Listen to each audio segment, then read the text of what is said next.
Hello life tech learner. तो like subscribe and promote my channel. तो जो आज का टॉपिक है वो है मेरा to estimate the protein using Lowry method. मैंने प्रीवियसली वीडियो में आपको बायोरिट मेथड के बारे में बताया है। आज मैं आपको डिटेली रिएजेंट्स कैसे हम मेज़र करते हैं, किस वे से हम प्रोसीजर करते हैं, वो सब मैं आपको कैलकुलेट करके कैलकुलेशन कैसे करते हैं वो सब मैं आज आपको इस वीडियो में क्लियर करूंगी लोरी मेथड से। प्रीवियसली वीडियो में मैंने आपको बायोरिट मेथड के बारे में बताया, तो चलिए इसको करते हैं। सबसे पहले बात आती है प्रिंसिपल क्या होता है।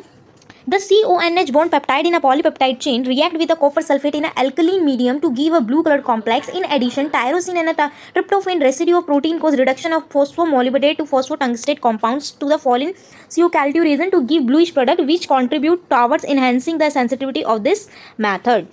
मतलब क्या हुआ, जो हमारा प्रोटीन होता है ना बच्चों, क्योंकि हम प्रोटीन मेजर करते हैं, तो प्रोटीन क्या होता है, जैसे मेरा अगर मैं यहाँ पे कुछ भी एक्स वाई जेड ले लूँ, एक्स वाई जेड, ये हमारी प्रोटीन चेन से मेड अप है, ठीक है, एक्स वाई जेड। इसके बीच में जो बॉन्ड्स होते हैं, जो हमारे वन अमीनो एसिड दूसरे अमीनो एसिड से अटैच होते हैं, वो होते हैं पेप्टाइड बॉन्ड। जैसे मैंने आपको इंडिकेट करा CONH पेप्टाइड बॉन्ड, वो क्या करते हैं, वो रिएक्ट कर जाते हैं कॉपर सल्फेट से। ये जो बॉन्ड्स होते हैं ना, इनके बीच का जो बॉन्ड्स होता है पेप्टाइड चेन्स का, वो हमारे कॉपर सल्फेट सॉल्यूशन से रिएक्ट कर जाते हैं इन एन अल्कलाइन मीडियम में, और ये कलर देते हैं, ब्लू कलर कॉम्प्लेक्स प्रोवाइड करते हैं, ठीक है। और इसी में ही हमारा जो टायरोसिन और ट्रिप्टोफेन वाले जो रेसिड्यू होंगे ना, अमीनो एसिड होंगे, वो रिडक्शन कर देते हैं फोस्फोमोलिब्डेट और फोस्फोटंगस्टेट कंपाउंड्स का of the following CO-calcium reagent to give bluish product which contribute towards enhancing the sensitivity of this method। तो particularly इस मेथड में हमारा टायरोसिन और द ट्रिप्टोफेन ही है जो रिडक्शन करवाते हैं फोस्फोमोलिब्डेट और फोस्फोटंगस्टेट कंपाउंड का फॉलोइंग CO-calcium reagent से मिक्स होने के बाद ये ब्लूइश कलर का प्रोडक्ट हमें मिलता है, और इसको हम मेजर कर लेते हैं कलरीमेट्रिकली स्पेक्ट्रोफोटोमेट्रिकली। और इसी ये दोनों ही अमीनो एसिड जो टायरोसिन और ट्रिप्टोफेन जो पार्टिसिपेट कर रहे हैं लोरी मेथड में, यही सेंसिटिविटी को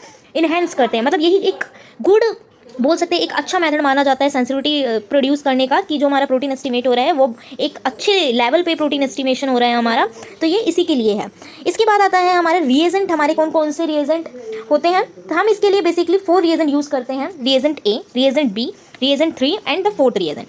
जो रिएजेंट ए है वो है हमारा 2% sodium carbonate in 0.1 normal sodium hydroxide. अब बच्चे यहाँ पे कंफ्यूज हो जाते हैं, ये मैम 2% और 0.1% ये हम सोल्यूशन मेजर मतलब बनाएंगे कैसे। जब मैं भी थी ना, जब मैं प्रैक्टिकल परफॉर्म करती थी, तो मैं भी कंफ्यूज होती है 2% सोडियम कार्बोनेट।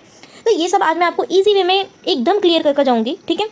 रिएजेंट बी है हमारा 0.5% copper sulphate, 1 copper sulphate, 5 H2O water in 1% sodium potassium tartrate, prepare fresh by the stock solution. जो हमारा स्टॉक सॉल्यूशन होता है उसी में से हम अपना वर्किंग सॉल्यूशन बनाएंगे, लेकिन फ्रेशली। जब भी हम टेस्ट परफॉर्म करेंगे तो इसके लिए हम फ्रेश बनाएंगे, ये नहीं कि बना बनाए हमने रख दिया स्टॉक के लिए, ये वाला जो रिएजेंट है ये नहीं यूज़ होगा। जब भी हम परफॉर्म करेंगे टेस्ट, उसके लिए फ्रेश ही बनेगा।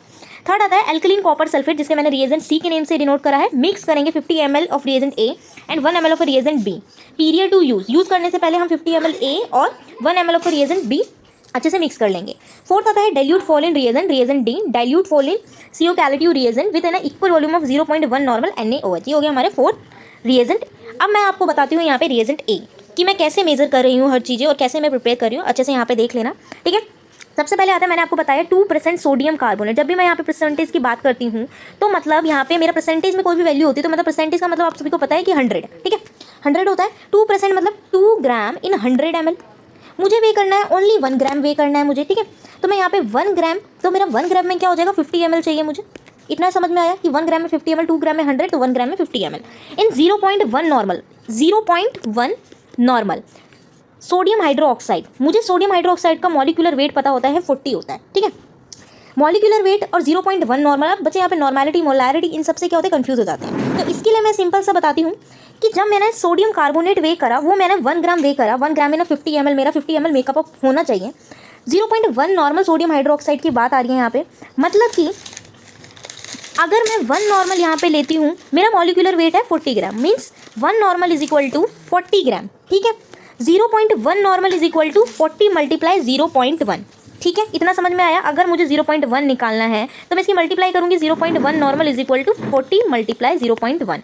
अगर एक नॉर्मल में 40 ग्राम होता है तो 0.1 नॉर्मल में कितना होगा, इतना समझ में आया। तो ये हो गया हमारा 4 ग्राम, मतलब कि 4 ग्राम हमारा 1000 ml में होता है, 4 ग्राम इन 1000 ml, 1000 ml में बात चल रही है यहाँ पे, क्योंकि ये 0.1 नॉर्मल, कभी भी नॉर्मैलिटी मोलैरिटी ये हमारे 1000 में ही चलती है, 1000 N1V1 N2V2, उसी फॉर्मूले से मैंने ये ईजीएस्ट वे में बनाया है। मैंने यहाँ पे पहले सोडियम कार्बोनेट का मेजर कर लिया, मुझे 1 ग्राम 50 ml में चाहिए। अब मैं यहाँ पे मॉलिक्यूलर वेट से यहाँ पे नॉर्मैलिटी निकाल रही हूँ। 1 नॉर्मल 40 ग्राम के लिए अगर है तो 0.1 4 ग्राम में होगा, 4 ग्राम इन 1000 ml के लिए। अगर 1000 ml के लिए 4 ग्राम मेजर करना है, 1 ml के लिए 4 ग्राम अपॉन में 1000, और मुझे 50 ml का स्टॉक बनाना है, 50 ml मुझे चाहिए, ठीक है। 50 ml 4 divided by 1000 multiply 50 means 0.2 ग्राम मेरा NaOH सॉल्यूशन होगा, ठीक है। 1 ग्राम और 0.2 ग्राम ये मैंने अपना मेजर करके 50 ml एक रिएजेंट ए प्रिपेयर कर लिया, ये समझ में आया। अब रिएजेंट बी की बात करती हूँ। रिएजेंट बी कैसे प्रिपेयर होगा, मैंने आपको बताया reagent B 0.5% copper sulphate, 1 copper sulphate 5 H2O in 1% sodium potassium tartrate. तो इसके लिए मैं कॉपर सल्फेट 0.5%, मैंने आपको पहले ही बताया कि परसेंटेज का मतलब हमेशा याद रखो, परसेंटेज का मतलब क्या होता है, यहाँ पे 100 में मैं बात करूँ यहाँ पे 100 से, ठीक है। तो इसमें मैंने 0.5 ग्राम इन 100 ml, तो 1 ml में कितना होगा मेरा 0.5 अपॉन में 100 इज इक्वल टू 0.005 ग्राम, मैं इतना वे करूँगी कॉपर सल्फेट, ठीक है। इतना वे करने के बाद मेरा टार्ट्रेट है 1%, 1% मतलब 1 ग्राम इन 100 ml, तो 1 ml में कितना होगा 1/100 0.01 ग्राम, ठीक है। अगर मेरा 1 ग्राम में 1000 mg में वे करूँगी 1000 mg, तो मेरा 0.05 ग्राम में कितने mg मैं वे करूँगी, तो 1000 से मैं मल्टीप्लाई कर दूँगी, ये मेरा 5 ग्राम आ जाएगा। इसी के लिए सेम टार्ट्रेट के लिए करेंगे, ये ग्राम में मैंने निकाला है, यहाँ पे मैंने mg में इसे कन्वर्ट कर दिया है कि मैं कितने mg लूँगी, ठीक है। इसके बाद सॉल्यूशन सी तो आपको पता ही है, सॉल्यूशन सी में कुछ भी नहीं करना है, दोनों को इक्वल वॉल्यूम में मिक्स 50 ml, क्योंकि हमें 50 ml ही स्टॉक बनाना था ऊपर वाले का, तो मैंने 50 ml ही करा है। कितना कितना सोडियम कार्बोनेट लेना है और सोडियम हाइड्रोक्साइड लेना है 50 ml, और 1 ml ऑफ रिएजेंट बी मैंने ऐड कर दिया। रिएजेंट डी जो कि Folin reagent, dilute Folin CO पैलेटिव reagent with an equal volume 0.1 normal NaOH, ये मैंने प्रिपेयर कर लिया अच्छे से।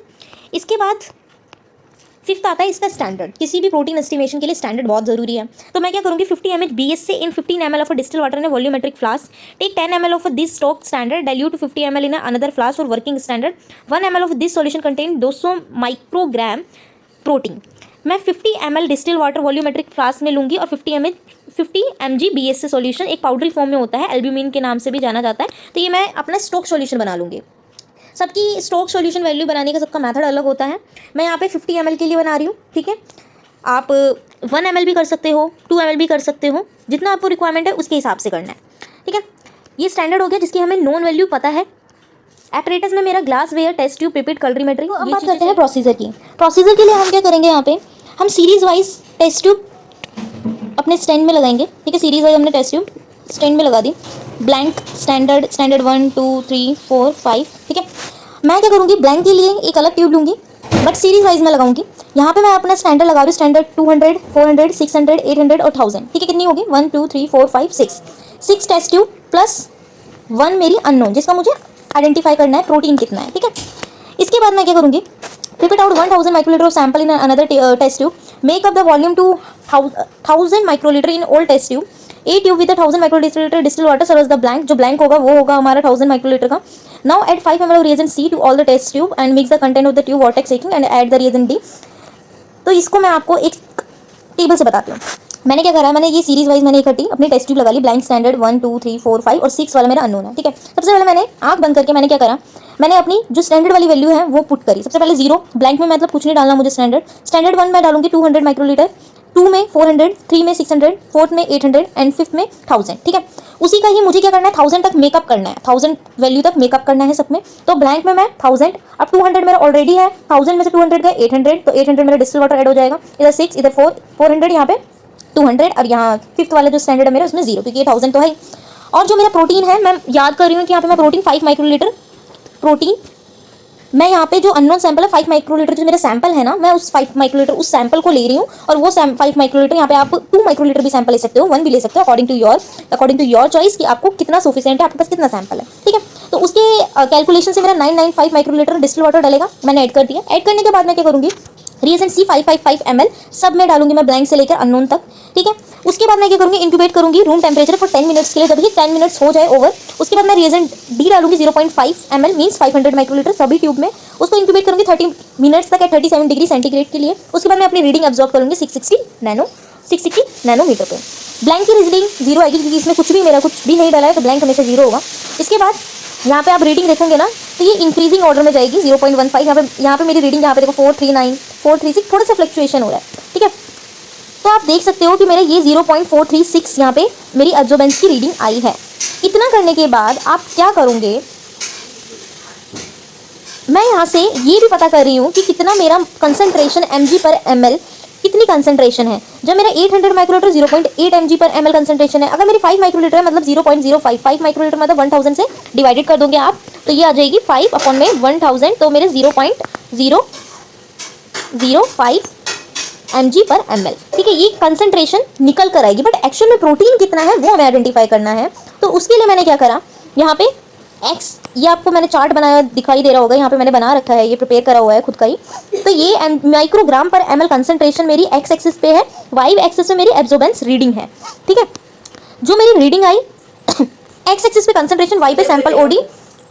तो वाई ये क्या होता है, जब हम प्लॉट करते हैं ना अपने ग्राफ पे या अपने उसमें, सबसे पहले कंप्यूटर में क्या करते हैं हम, इसकी रीडिंग हम ले लेते हैं कि y की रीडिंग कितनी आई है। तो मेरी y की रीडिंग थी 0.007x।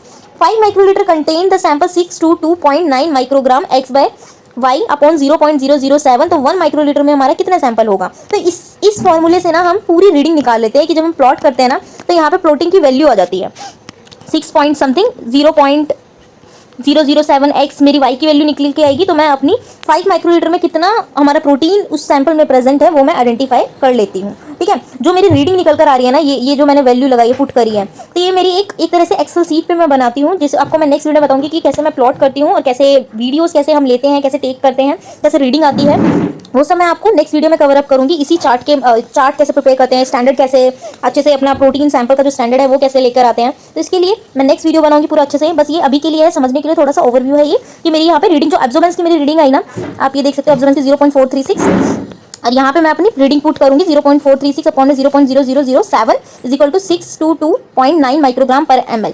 ये मेरी x की वैल्यू फाइंड आउट हुई। अगर 5 माइक्रोलीटर में इतना सैंपल आ रहा है प्रोटीन, तो 1 में कितना होगा मैं डिवाइडेड करके इतनी ये कैलकुलेशन हो जाएगी। और फिर ये माइक्रोग्राम में वैल्यू आ रही है, माइक्रोग्राम से मुझे mg/ml लाना है, तो मल्टीप्लाई करूंगी 1000 से, ठीक है।